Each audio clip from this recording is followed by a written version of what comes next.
the majority of our life is lived in liminal space. And there's this in-between space, this liminal space. This liminality that reveals possibility. I think we're in a liminal moment, but also in a place of transformation. I have great affection for the church and a troubled relationship with it. Just to be alive in time means that we're on the threshold of the future. That can't be the gospel, because God said to love our neighbors. We don't know what the future looks like. We have to work it out together.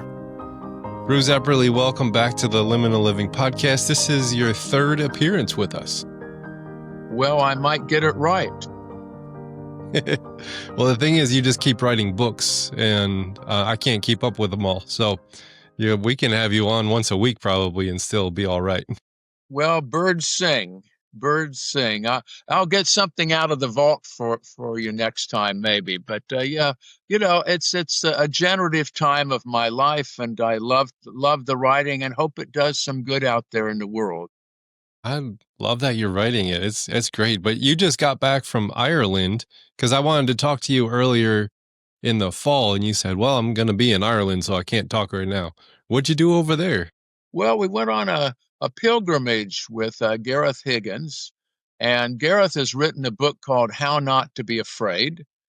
We traveled about in Northern Ireland, getting to know about the peacemaking process that they had in Northern Ireland, a couple decades ago, and really getting a sense of, at least in our case, can we transfer this to the United States now?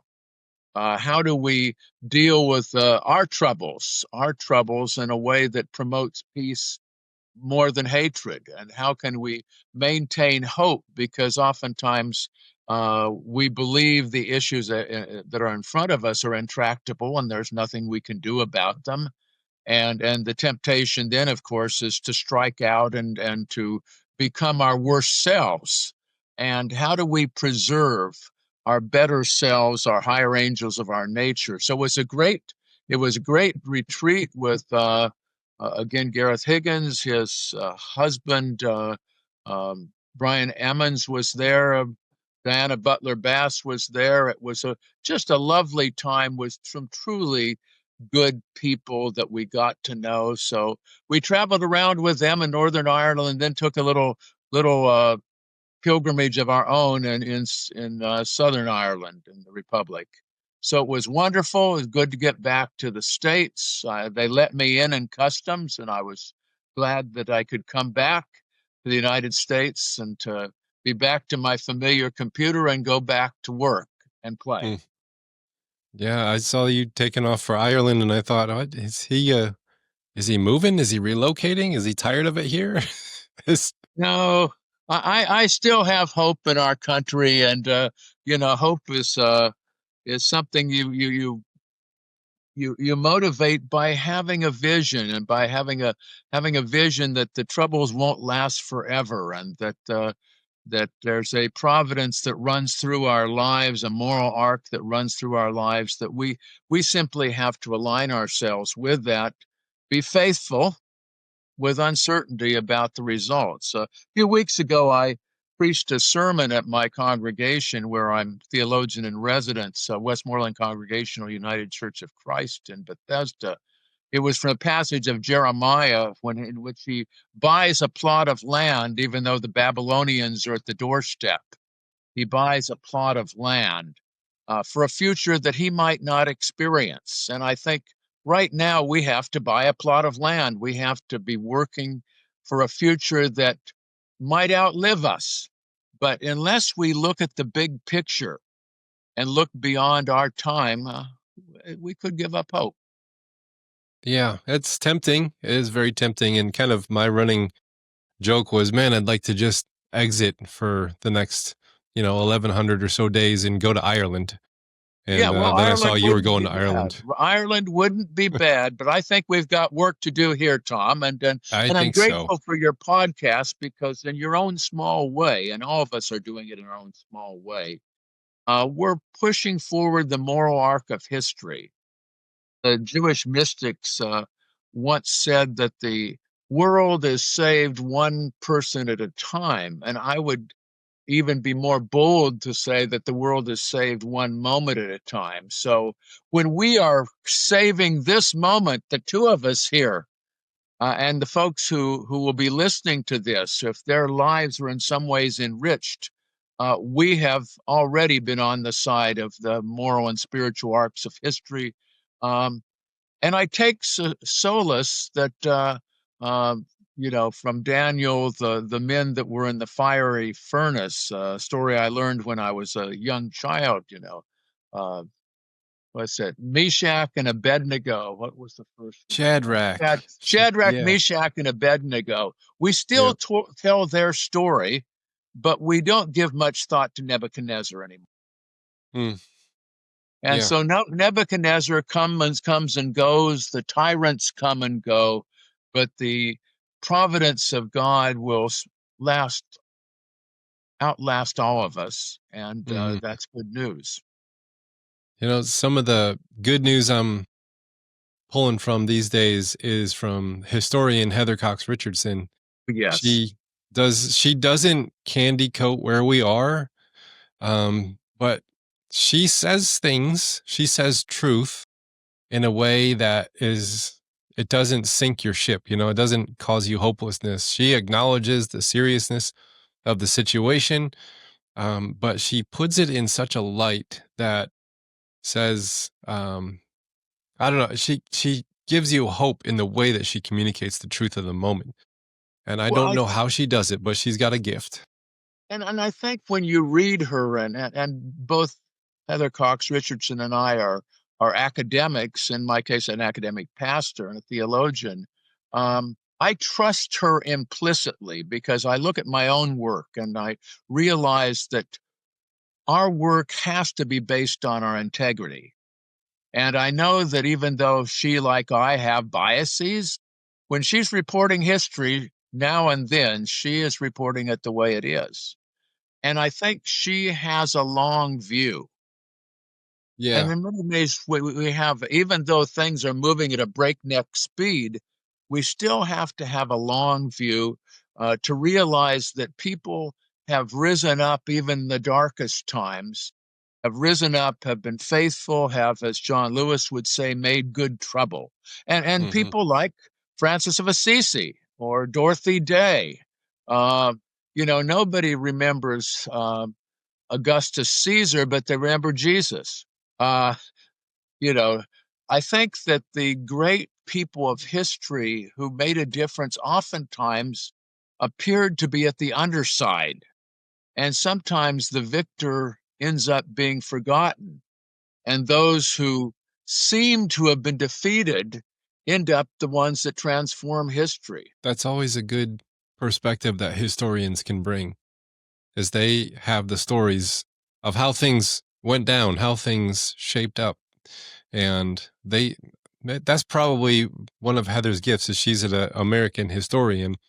And she knows, oh, this is similar to the 1890s when the robber barons were in charge, or this is similar to when Jefferson was, and she just brings that perspective of, yeah, this is a bad spot, but we've seen other bad spots before. We've gone through them. We've shaped things.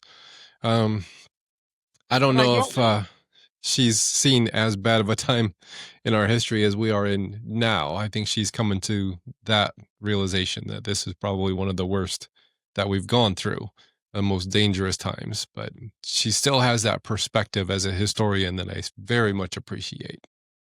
And you might say that I don't know her metaphysical or theological or religious background. That's beside the point to me. But beneath what she's writing, you can almost intuit an undercurrent of gentle and sometimes restless providence, that there's a deeper story going on than today's headline news. And we need to always remember the deeper story going on. We don't know how many people, for example, we'll be talking about Francis later.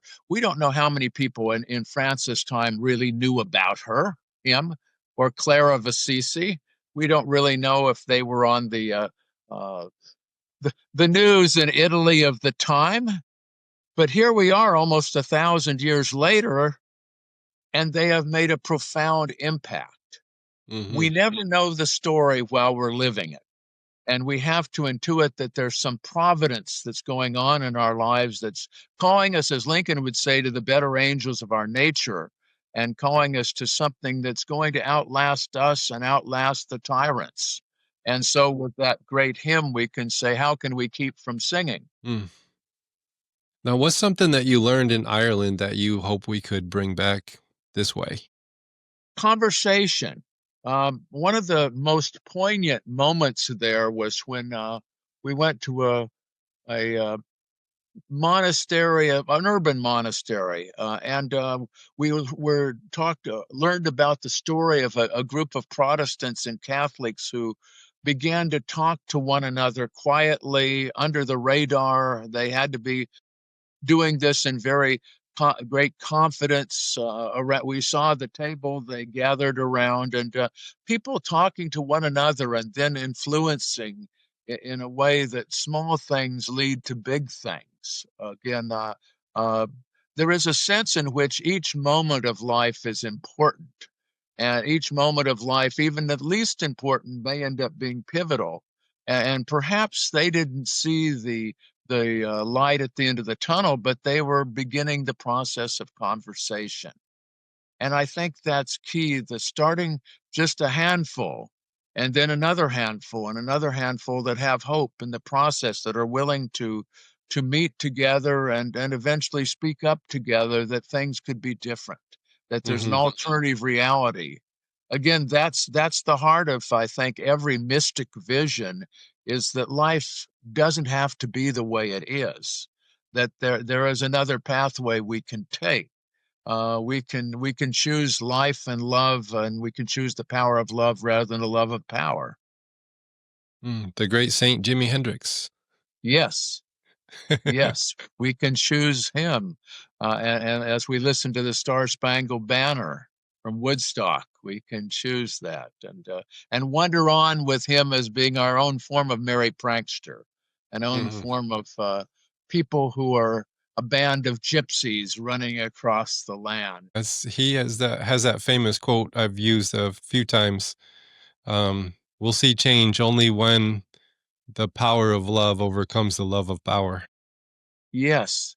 And that's always been deep down in history. We see it in, I believe, the prophets. We certainly saw it in Jesus. We certainly saw it in the life of Francis of Assisi, who had absolutely no power whatsoever.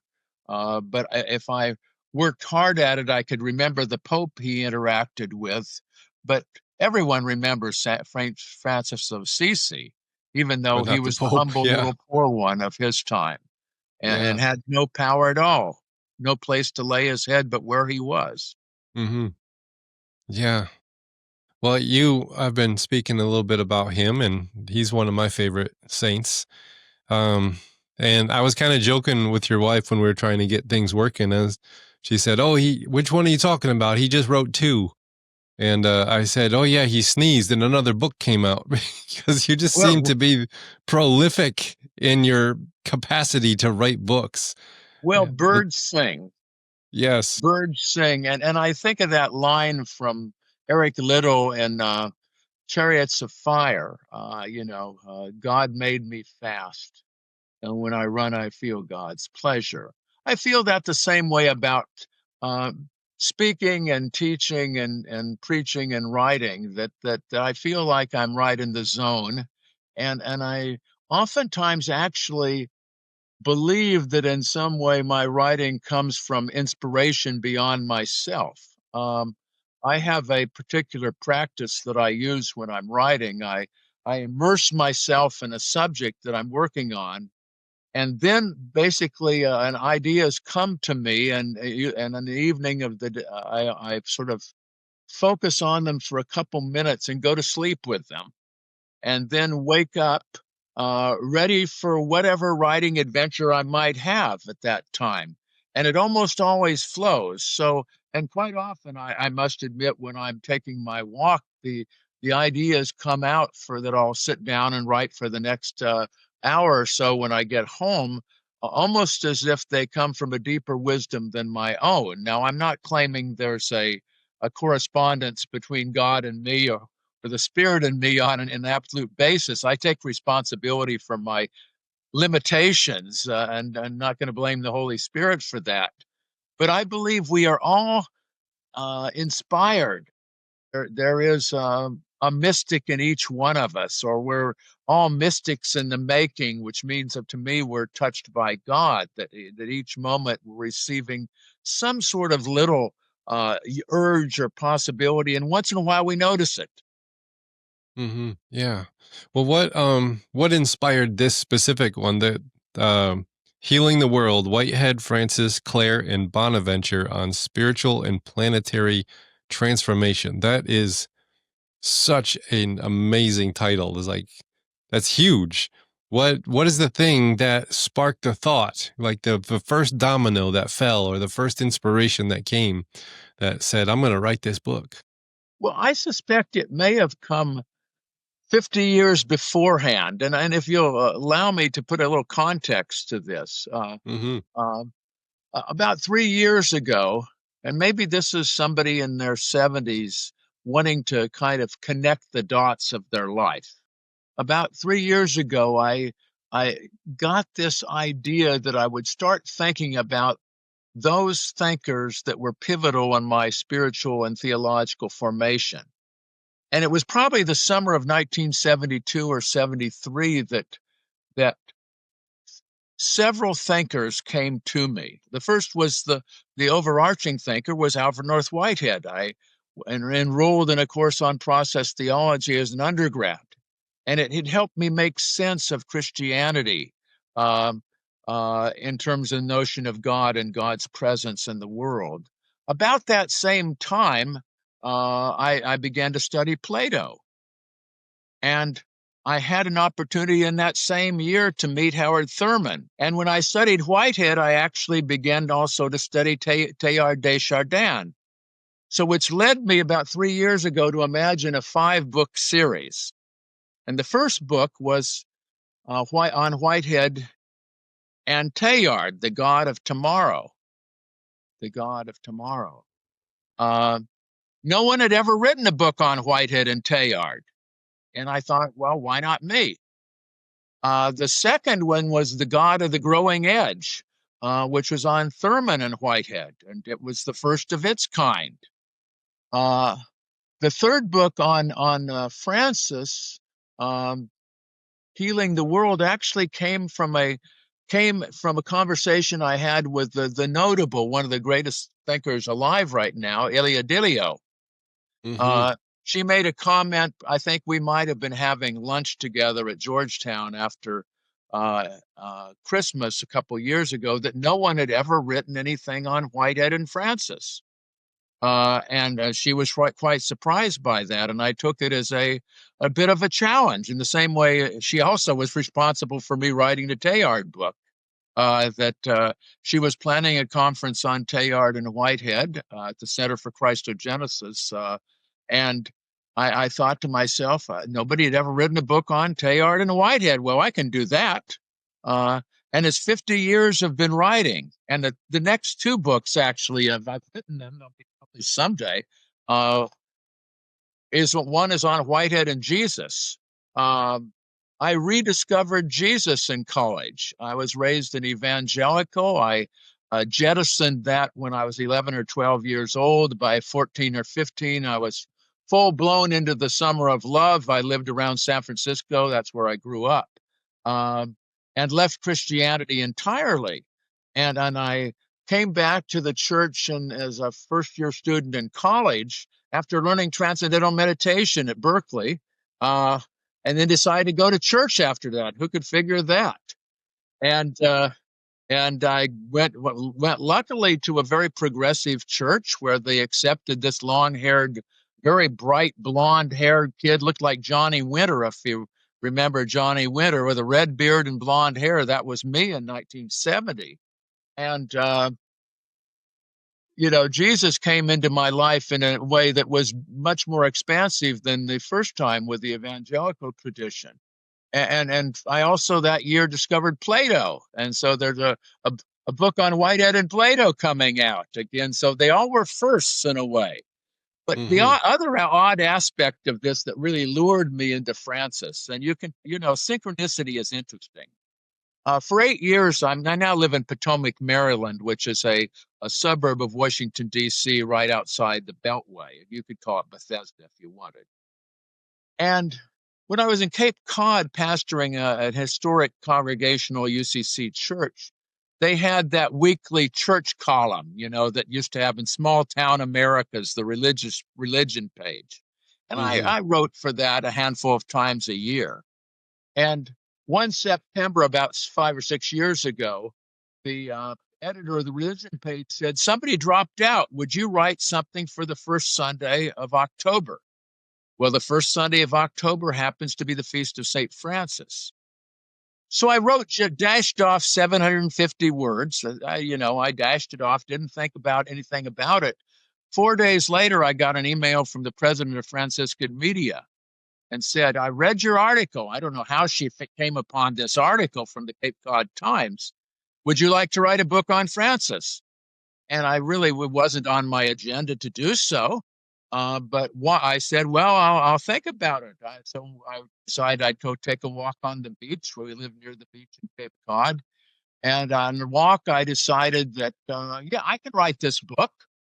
And by the time I walked back to my car, I had in my mind all the chapters, and then went ahead and wrote it. And then they said, oh, that's a good book. Why don't you write another one on Francis? Then they said, well, why don't you write an introduction to Bonaventure? I'd never read but a handful of things of Bonaventure's before, so I don't let my ignorance get in the way.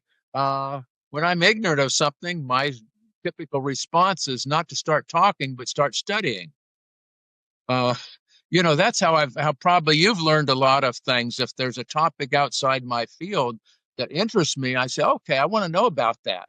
So this pathway it took two different forms. One 50 years ago when I began to study Whitehead. And of course, I think the first time I ever encountered Francis was with my mother, Loretta, when we were out in somebody's garden. We saw this statue in the garden, the Francis statue. And I said, who's that?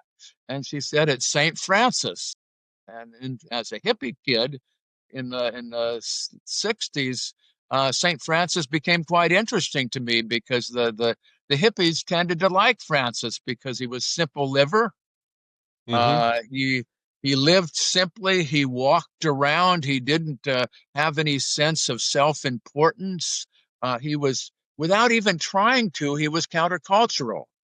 He didn't see himself as a resistor, but his life was one long story of resistance. He, as you might recall, one of his pivotal experiences was to be praying in the chapel of San Damiano, which is right down the hill from Assisi, just 3/4 of a mile. And he hears a voice while he's looking at the cross saying, repair the church. And initially he thinks it's repairing San Damiano's church, which had fallen into disrepair. So he buys some bricks and some mortar and starts repairing it. And sooner or later, he discovers that he's really been called to repair the church, the Western church. And for me, that means basically repairing the world, hence healing the world. I was wondering, like, what caused you to say, I want to pair Whitehead with these three saints here. And, I know quite a bit about Francis. I've had to study him for, some of my degrees. So I love his story. I've seen his statues, and he seems to be that saint that, like, almost like the Mr. Rogers, because everybody loves St. Francis. Nobody, I've never run into somebody who's like, hey, I don't really like that Francis guy. He's just humble. He's authentic. He's very, like, down to earth. He befriends animals. There's just so many great stories about Francis. I love that character, but I don't know as much about Clare and Bonaventure. So can you give us a little biography of Clare? Of course. Now, it's interesting that all three of them were what we might call to the manor born. Francis was upper middle class. His father was a trader in clothing, cloth goods, and he was being primed for going into family business until he discovered the gospel and heard the passage, "Go sell everything you have." And then he enters on in this life of simplicity and monastic life and gathers some followers. Clare Overduccio is one of the, or Chiara, is this beautiful. She's reputed to be among the smartest and most beautiful women in her area. She had suitors when she was 15 or 16 years old. Our parents are upper middle class, well off. Suitors by galore. She could have married as well as possible, but she would have been in that box. And she had this deep yearning from the very beginning for something more. She was the country club girl. She was the Mar-a-Lago girl. She was the girl that you would expect to be chasing after money and wealth and fast cars and dignified people. But she realized that was not where her heart was. And she came upon Francis. She came upon Francis, and just initially just hearing him speak, and he ignited something in her. He ignited something in her that this was the path she must take, and she runs away from home. Her family tries to get her back. They try to drag her back home, but she finds a way of living. They finally give up, basically, and she begins to live as almost in the broad sense of the word, an understudy of Francis. She calls herself his little plant. And at first glance, it might seem like she's going to be submitting, but it's interesting. She has a spirit and mind of her own. She forms a monastic order of women. And they live simply. They live cloistered because they're women. They can't travel around for safety issues, among other things, the way Francis could and his followers. They start a little monastery outside the town, and people come who are in need, and they give them great hospitality. And she decides that she needs to write the rule of her for the monastery. She gets lots of pushback, obviously. The male leaders of the church want to write the rule for her and for the monastic. And she finally wears them down. It took years for her to wear them down. She's now approaching death, and she finally gets approval for the rule. For Clare, it was that the term Chiara, Clare, clear. She's a clear spirit. She's a clear spirit.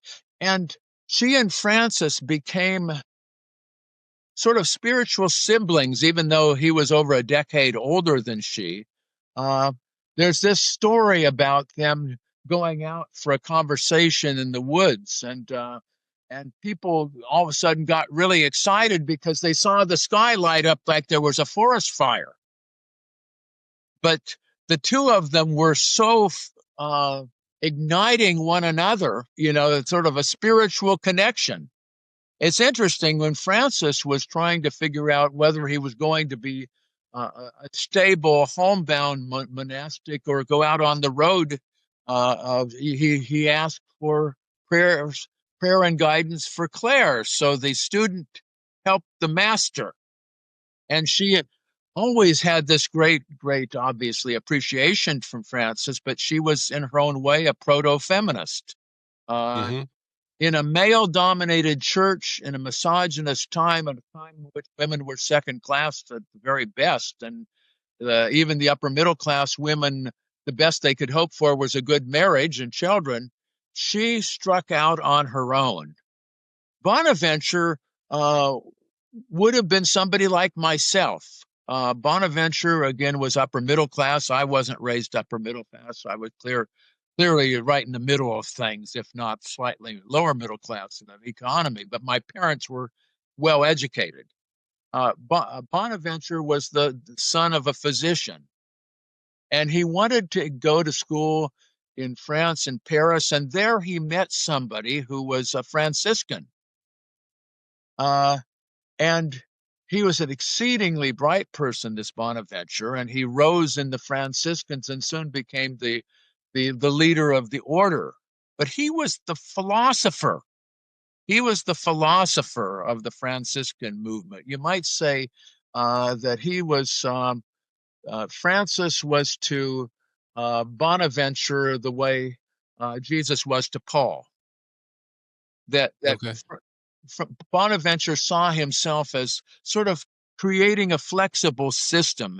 He believed that Francis, and called Francis the second Christ. He saw Francis as basically an embodiment of Christ's spirit. Not in any equality with Christ, but this is what a Christian looks like. Mm-hmm. This is what a follower of Jesus looks like. So he becomes the philosopher and becomes the ecumenist of the group. But toward his death, he was at work in trying to bring together the Eastern and Western branches of Christianity. So a person of both, each one of them had their gifts. Each one of them brought something. Clare brought the gift of clarity. Her most famous comment is to look upon Jesus, look upon the Christ, look upon the cross, gaze upon it, imitate it, be like Christ. They truly believed that folks like us could prune away all the excess of our lives and walk in the path of Jesus. I like that. I would have never taken all these Franciscan thinkers and then paired them up with this philosopher, Whitehead. And I've been studying him a little bit, talking with people like yourself and Josh Patterson and Chad Ball and Andrew Davis. And, they're the process thinkers. And yeah. You all encountered this, decades ago, you in the 70s. Yeah. And I'm just learning about it this year. And I've been trying to reimagine God. I think our imagination for God is stuck in a feudal medieval time. Yes. And it just doesn't translate into this modern world very well. And so I've been trying to think. I think the process theology, process philosophy is a better container for that, but I think we got a lot of work to do. How would these saints have reimagined God in ways that were different from the cultural context that they were placed in? What kind of big progress did they make? That's a wonderful question, and I just want to give some plaudits to the three people you mentioned. I mean, Josh Patterson is one of the brightest podcasters out there, along with yourself, Todd. Has a wonderful guests on a regular basis.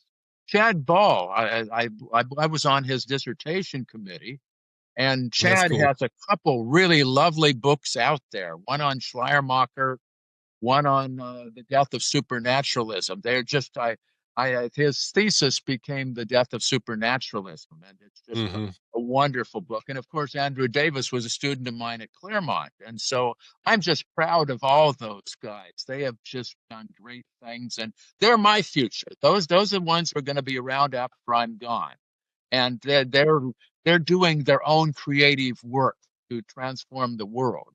I mean, I feel I owe it to them to say a good word for them.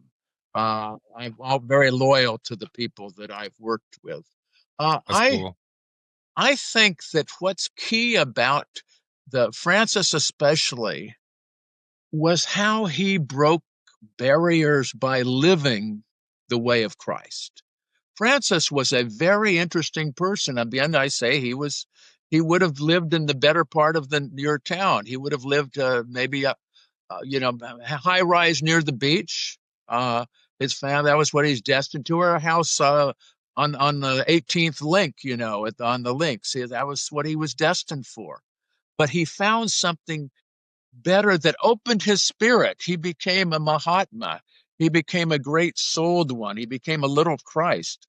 what was key to him was he broke the barriers.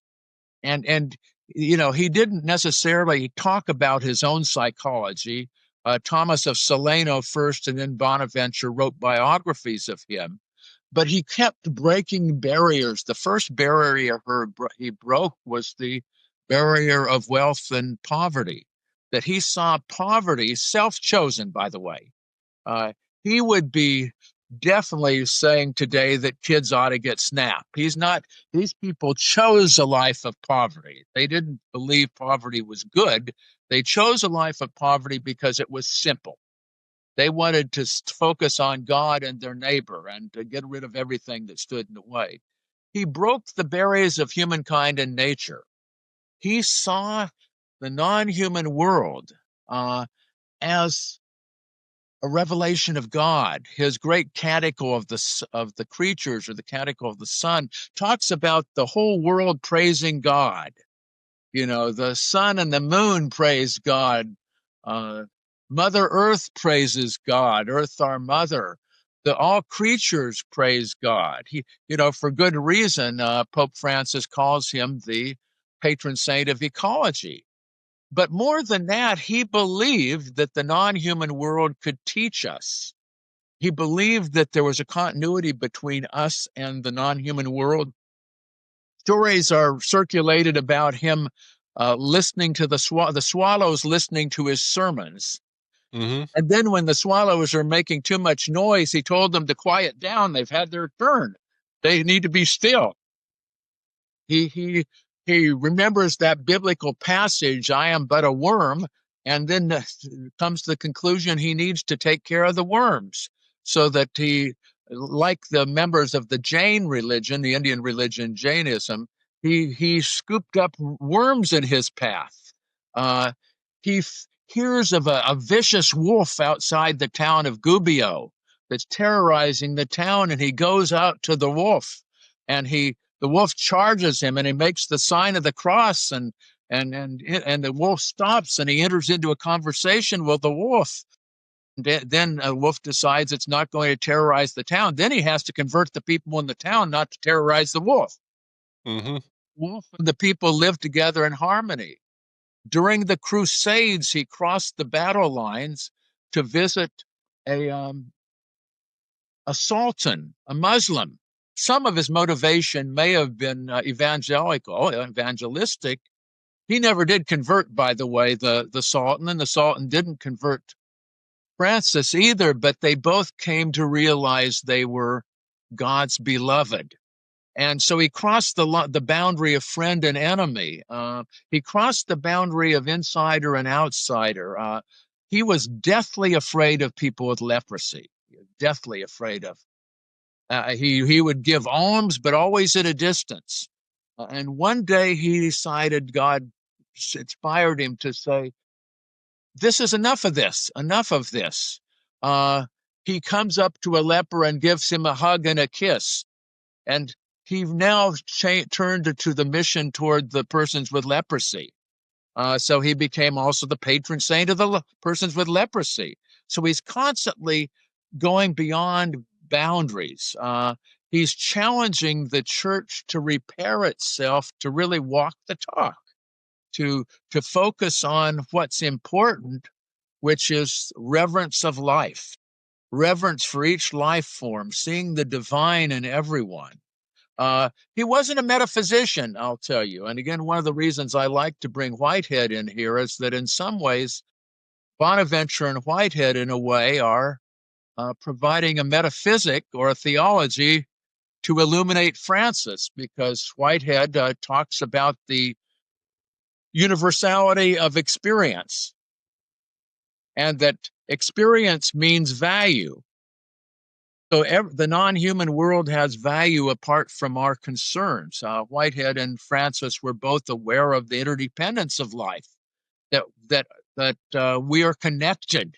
And I think both of them saw that God is best defined by love and not by power, that God is best defined by God's call to listen to the still small voice. And unlike some theologians, I actually believe that Whitehead's theology is highly mystical, that God is constantly speaking to us, and that we can hear God if we're listening in ways that change our lives. And that's something I've been learning, that if we have this supernatural realm where God is, and we're constantly praying for intervention, it is an assumption that God is not omnipresent in the moment of somehow, and we're asking God to enter into a place where God is not.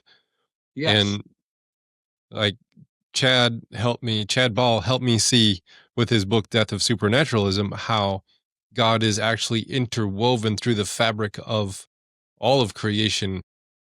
And I thought that's an entirely different way to look at God, because that changes like how we pray. Because I'll give a personal example. I've been allergic to like praying over meals. Sure, I get that. It's just one of those things where it's like, you go to a family function and they're like, we need to pray over the meal. Well, you're a pastor, you should do that. And I've just You're the official prayer, Tom. This is my job, it's my job as pastor over functions. And I found myself like hiding and then it's like, okay, now they're eating now. So now it's safe to come out. And so I was just like, I don't want to do it. Well, we just had Thanksgiving, our family's house, and driving there, I was like, they're going to ask me to say a prayer over the meal. And I got thinking like, well, I say prayers at church. I say prayers at funerals. I say prayers. I did a baby dedication. I have no problem doing them in those situations because I do them my way. I use traditional prayers. I use traditional blessings. And when you're praying over the meal, you go into an extemporaneous prayer of, we just want to ask you to bless the meal to our bodies, Lord Jesus, kind of a thing. And it's like, I don't do that. That's not my style. So I thought of a blessing for the meal in the same manner that I would do like some kind of a blessing over a baby dedication or like a eulogy at a funeral. Like I do them there. What if I adopt it here? Because God is interwoven, and so I'm not asking God to come and bless something in which God is absent. So I instead of praying to God, I spoke a blessing over the food, and I asked for the blessing to arise out of the grateful hearts of those who are partaking. And I kind of took some things out of the Celtic tradition, and I wove together this like a blessing over the food, just like I would have a benediction at church kind of a thing. And all of a sudden it felt like I owned it, and I felt okay about it. And it's like, I'm not asking God to come in and do something in a place where God is absent. I'm asking the blessing to rise up out of where it already is. Yes. And that changed the way I thought about that. And I felt a little freedom come into my life in that area. Yeah. So it was interesting. I just kind of felt like, hey, I did that. Yeah. And I think we need to set free our prayers from traditional ways of understanding prayer. We need to set free our prayers so that we might just simply pray in the way that we're called to pray at any given moment, with a sense of the grace that surrounds us, with a sense of the gratitude for this life. I think when Francis talks about the world of praise, he's talking about a realm of interdependence, the graceful interdependence of life that for which we are thankful. We didn't get here on our own. We're part of this network of relatedness that got us to this place in life, and I think to be grateful for that, and you can, maybe in Chad's next book he'll spend more time on this. I'm sure he's got one in mind. He's a very prolific young man. So you can even pray for events, not for supernatural coming out from the sky like a thunderbolt or Zeus or the false second coming people are waiting for and redating, and you have to wonder why you weren't raptured on a particular day. And those sort of that's not the way it works. I think that the Celts were right. I think, Tom, that there is a sense that there are thin places, places that are transparent to the holy, but they're not just located here, they're located everywhere. That the a little bit like Jacob and his ladder of angels, and then he wakes up and says that God was here and I did not know it. Well, the ladder of angels is here everywhere. The second coming is happening all the time. I've coined a term to be an alternative. I call it the millisecond coming. That I prefer a millisecond coming. I prefer the coming of God's presence in each moment, in a totally natural way. That there's enough miracle to go around in this lifetime without importing it from the outside. And we certainly shouldn't devalue the world in which we live as somehow second class. Jesus was pretty clear about this in the Lord's Prayer, that on earth as it is in heaven, that means earth is pretty important. That means that the values of earth can be heavenly. It means that heaven is chock full of heaven, but earth may be chock full of heaven too. And that it really is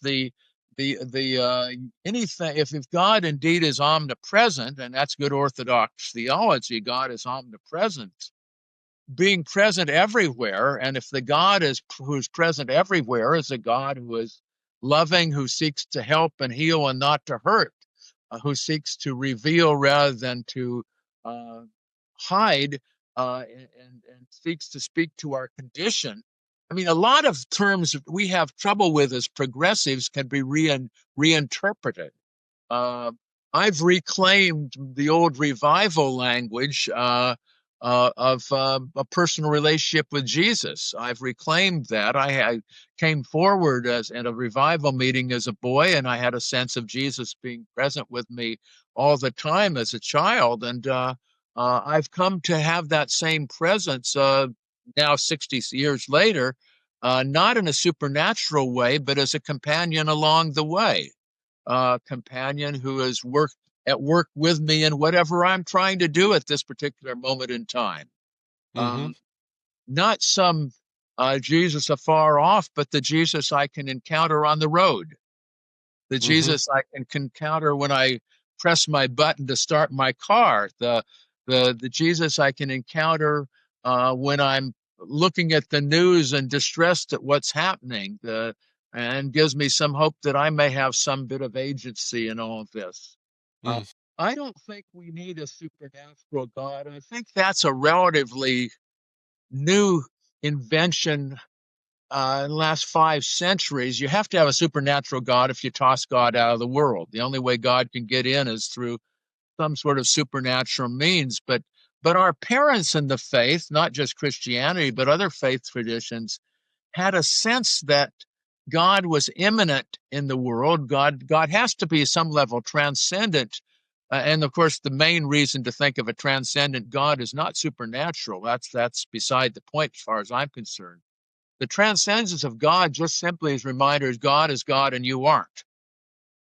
And that our challenge is to align ourselves with God rather than forcing God to be aligned with us.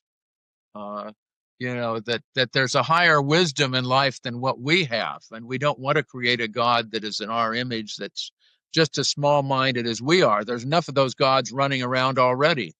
That's for sure. That's for sure. You talk about,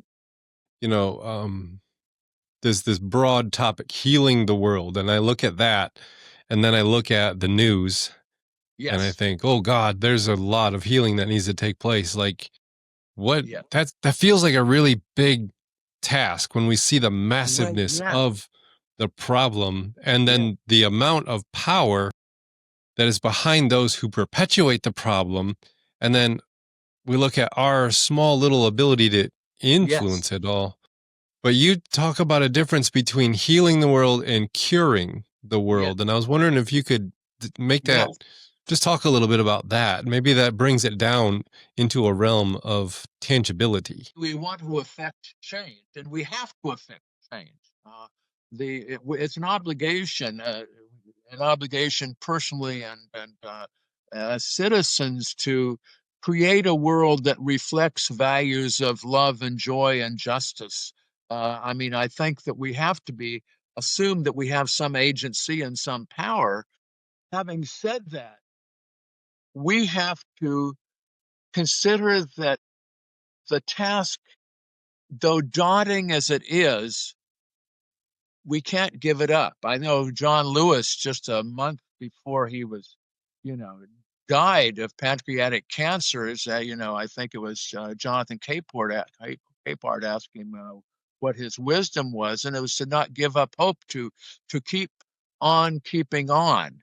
Now that means basically for most of it, it is to use the talents and gifts we have to be pushing forward the moral and spiritual arcs of history as we understand them, recognizing that we don't fully understand them, recognizing that there's a higher wisdom than our own and we could get locked up in our own finite thinking.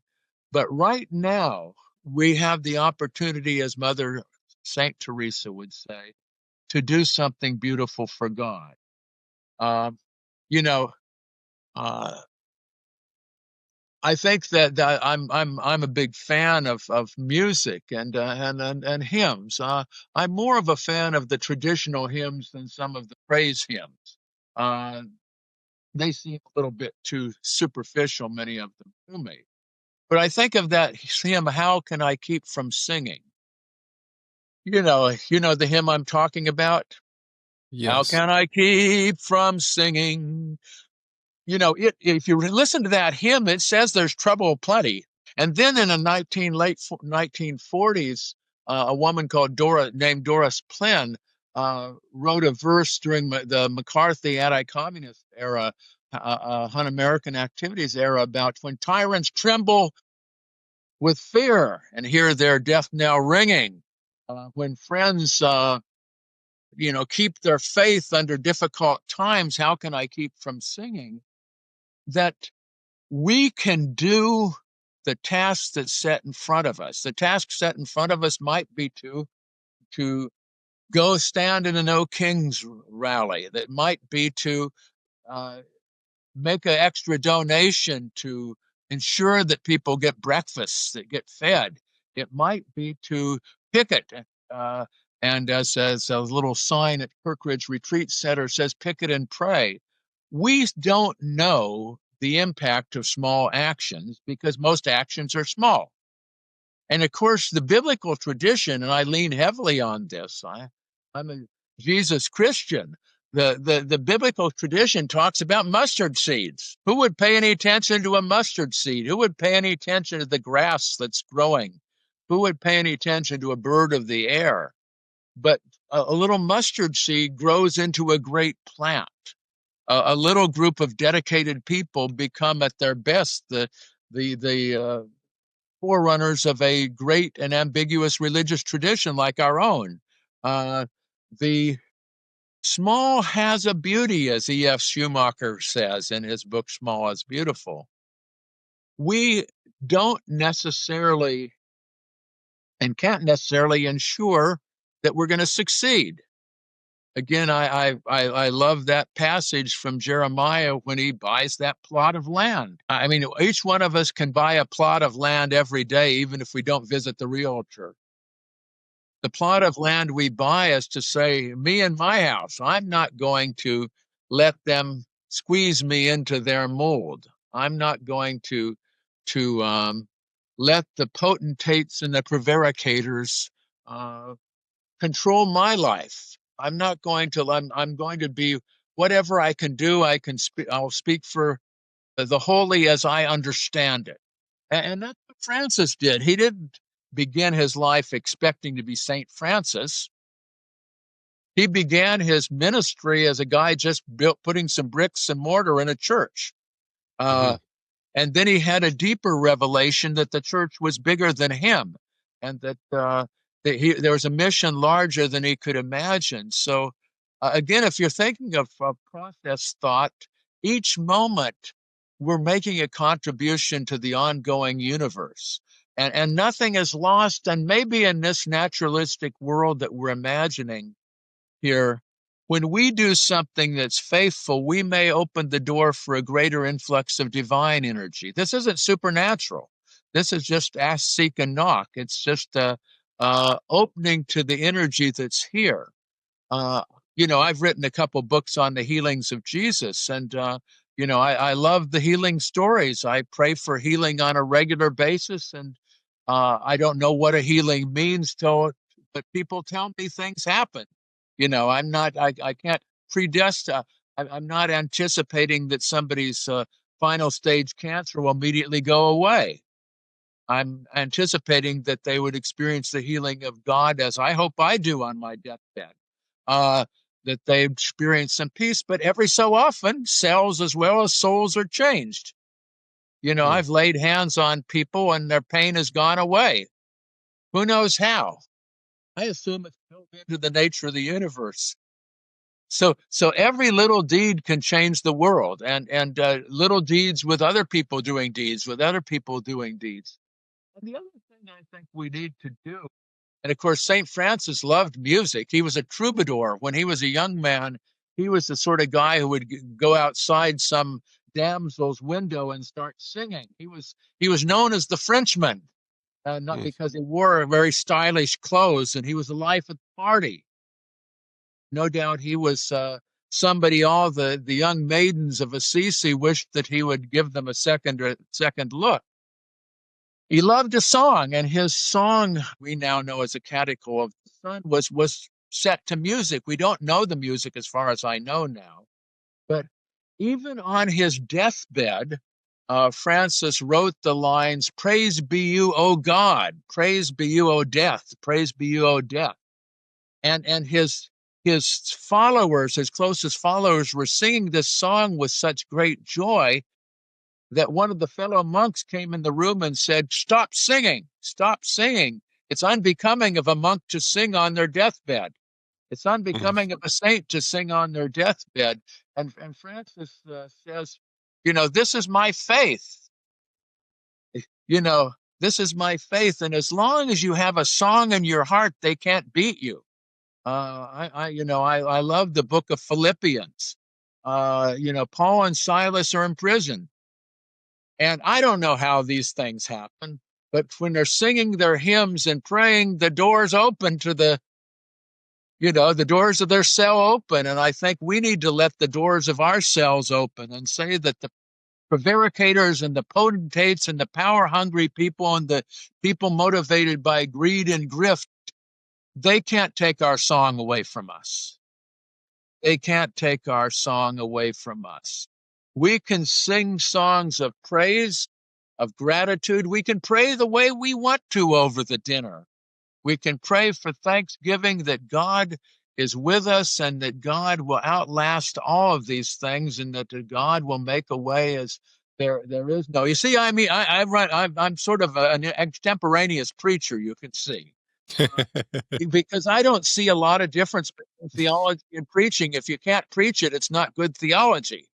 And you can preach process theology. It doesn't belong to the academics.